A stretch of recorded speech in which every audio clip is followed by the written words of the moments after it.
তামুক তো এবছর লাগাবো বলে ঘর করতে যে পুরার বাড়িতে আসিরে যাচ্ছে। হ্যাঁ আপনারা শুনে নেই তামুক ঘর করতে যে পুরার বাতা আসিরে যাচ্ছে। এই পর্যন্ত ঘরে দিচ্ছি 10 বস্তা সিমেন্ট, তাও হচ্ছে না। চলো তো চলো ঘুরে আসি কি আমাকে নতুন তামুকের গল্প। তামুক ঘর বাঞ্চিও করে আমল করে ফকিরিয়ে রাখছি। হ্যাঁ কেন জানি আমি ফকিরিয়ে যাচ্ছি।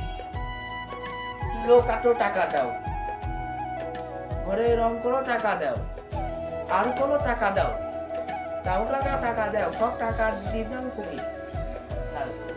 চলেন আজকে যে আমাদের নতুন গল্পে শুরু করা যাক। তামুক লাগিয়েছে অনেকজন, ফকির হয়েছে অনেকজন, তার ভিতরে আমি একজন।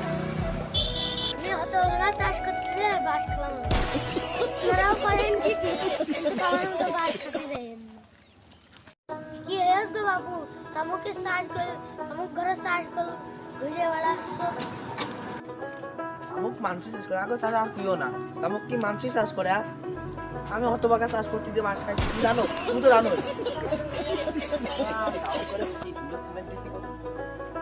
তামুক করে জাল দিতে গেলে বাতাস বেলা 3-4 এইবার আবার দিয়েছে। এটা যদি বেড়াইতে সারা ঘর গো বাবু হোক, আমি তো আইসি বিশাল কিনছি, তামুক আমিও বাস খাইছি, সেই জন্য করা বাদ দিয়ে দিয়েছি। তামুকে কে না কে বাস খেয়েছে, তাই আমিও একবার খাতে চাই বাস। তাই এখন তামুক চাষ করতে আমি গেছি ভাই। তাই এখন আপনাদের একটা নতুন বিচেলির দাম বাড়াতে অনেক কৃষক দিচ্ছে গরু বিচে। তাই আপনাদের এখন নতুন গল্প শোনাবো, বিচেলি কাহিনী। দেখতে টিভিতে চোখ রাখুন। বাপু বিশালি তো দেখলাম ভালোই, তা বিশালি কিনতে হবে। বিশালি লম্বায়ও ভালো, পালা দিয়েছেও ভালো। বাপু বিশালি ভালো। বিচেলি তো বাবু ব্যস্ত, সে বিচেলি আমি ছিল বুঝেছো, আরো বিচেলি। তাই কোন এই এক পালায় আছে, সেই পালা দাও তুমি যদি কেন তো তারই ব্যস্ত। হ্যাঁ লম্বা বিচেলি, ভালোই লম্বা বুঝেছো। এই বিচেলি মনে করছো আপনার চারজন এসে 1000 বিচেলি 5000 টাকা দাম চেয়েছে, তাও বেশি নি। তুমি যখন আমার কোনই কাছের লোক বুঝলো, তোমার ছাড়া আর কারো কাছে ব্যস্ত না। তুমি দাম কম কি কও বাপু, খাটা খাওয়া দাম কষ্ট। কিসেই খাটা খাওয়া দাম চাচ্ছে? তুমি খোঁজ করে দেখো, 1000 বিচেলি 5000 টাকা দাম চেয়েছে, তাও বেশি নি। আর তুমি তুমি তুমি খাটা খাওয়া দাম করলে কি হবে নাকি? কি বাপু ও ছেলে কথা কইও না, 1000 হলি কও। আর বিচেলি আর কিনো না, ওই ছাগল আছে, ছাগল দিকে না, ওই ছাগল পুষে না। বিচেলি আর তোমার কাছে ব্যস্ত না, সাপ কথা বিচেলি তোমার কাছে ব্যস্ত না। 1000 বিচেলি 1000 টাকা, 1 টাকা গুল্লা ভাই। আল্লাহ তোমার সাথে আইকেলের মা ভালো ছিল, দক্ষিণের মা ভালো ছিল। দক্ষিণের মা আগের কাছে এই বিচেলি ব্যস্ত, তোমার কাছে ছাগল ব্যস্ত। চলো ধুর বাপু, আমি কি ছাগল কিনতে আইছি? খালি তুমি ওই ছেলে কথা কই, চলো তোমার ছাগল আমি দেখতে চলো। আপু ছাগল দেখলি তুমি কাইন্দে যাবা না? এই বিচেলির দাম 1000, কত ছাগলের দাম নাকি?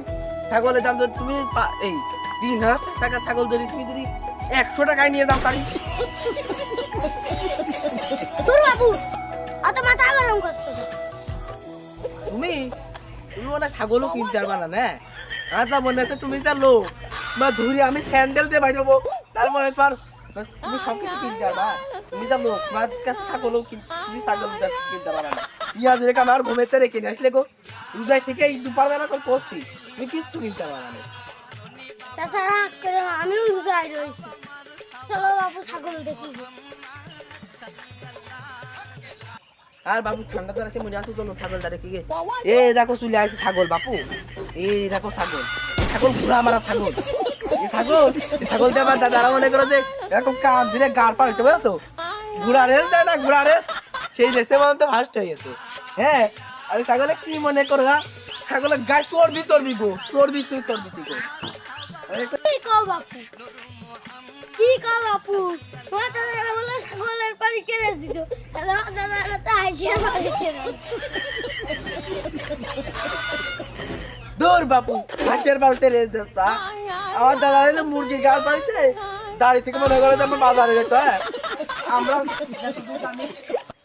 আমরা যেটুকু জানি হ্যাঁ আর দাদা বলে পুকুরের দুধ দুয়ে খেয়ে গেছে জানো তা খামো বাপু আমার পা দিকে দড়ি খামো বাপু দুহাই লাগে দুহাই লাগে দুহাই লাগে দূর বাপু আমি আমি শোনো পায়ে ধরছো কা হ্যাঁ পায়ে ধরছো কা দিয়ে কি মনে হচ্ছে আমরা এককালে মনে করো যে বাঁশ কাটি দিয়ে ঘুম থেকে চেনে বাড়ি আইছি তো কি মনে করছো আমাকে একদিকে জমিতে আমরা ছাই বলেছি কোনোদিন ধান লাগাইনি ঘাস লাগাইনি আমাকে কি মনে করতো আমরা ফুটপাতের বংশ বাস করি বুঝলো তো বড় লোক আমরা